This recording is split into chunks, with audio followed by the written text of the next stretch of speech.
Marikit na dalangin ko, kang nagbigay ng kulay sa aking mundo. Sa ibang agong buhay na ikaw ang binibini na ninanais ko. Binibini marikit na dalangin ko, kang nagbigay ng kulay sa aking mundo. Sa ibang agong buhay na ikaw ang binibini na ninanais ko.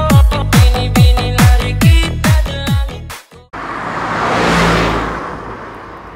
Hello guys, আসসালামু আলাইকুম রহমতুল্লাহ।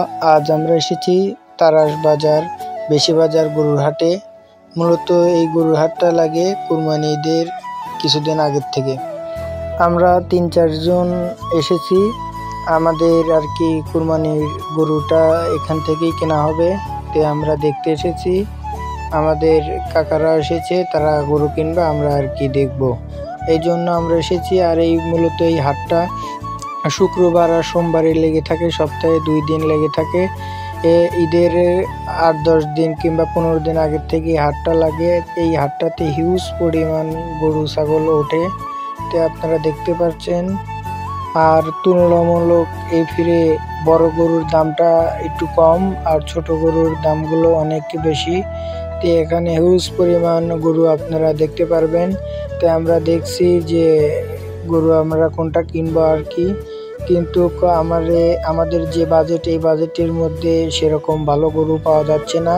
বড় গরুর দাম তুলনামূলক কম, কিন্তু ছোটগুলোর দাম অনেক বেশি হওয়ার কারণে আমাদের বাজেটের মধ্যে আমরা গরু পাচ্ছি না। তো আমরা হাটের চারিদিকে ঘুরে ঘুরে দেখছি যে আমাদের বাজেটের মধ্যে গরু পাই কি না পাই। তো আপনারা সাথে থাকুন, আমরা আপনাদের সম্পূর্ণ হাটটিকে ঘুরে দেখাবো। আর আপনাদের ছাগল ভেড়ার হাটটাকে আমি দেখাতে পারছি না, তার জন্য খুবই দুঃখিত। কারণ এটা অনেক বড় হাট হওয়ার কারণে এখানে হিউজ পরিমাণ মানুষ এসেছে, যে জায়গা দিতে পারছে না গরুর, যারা নিয়ে এসেছে তাদের জন্যই।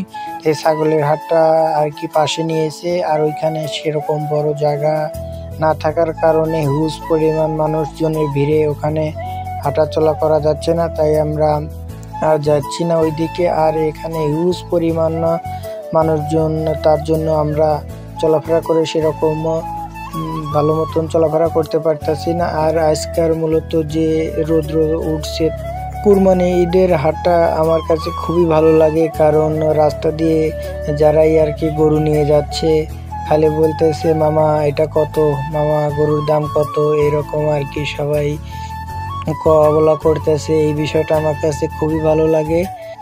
আর সবার জন্য দোয়া করব যে আপনারা সবাই নিজে নিজে কুরবানি দেওয়ার তৌফিক দান আল্লাহ করুক। কারণ সবাই যে কুরবানি দিতে পারে সেরকমটাও না। আর যারা কুরবানি দিচ্ছে তাদের কুরবানিটা সঠিকভাবে তাআলা কবুল করুক, আর সবাইকে কুরবানি দেওয়ার আল্লাহ তৌফিক দান করুক। তো আমরা অনেক খোঁজাখুঁজির পরে আমাদের একটি বাজেটের মধ্যে এই গরুটা আমরা কিনে ফেলি। তো আমাদের যে বাজেটটা ছিল তার মধ্যে এই গরুটাই আমাদের জন্য পারফেক্ট, তো আমরা কিনে চলে আসি।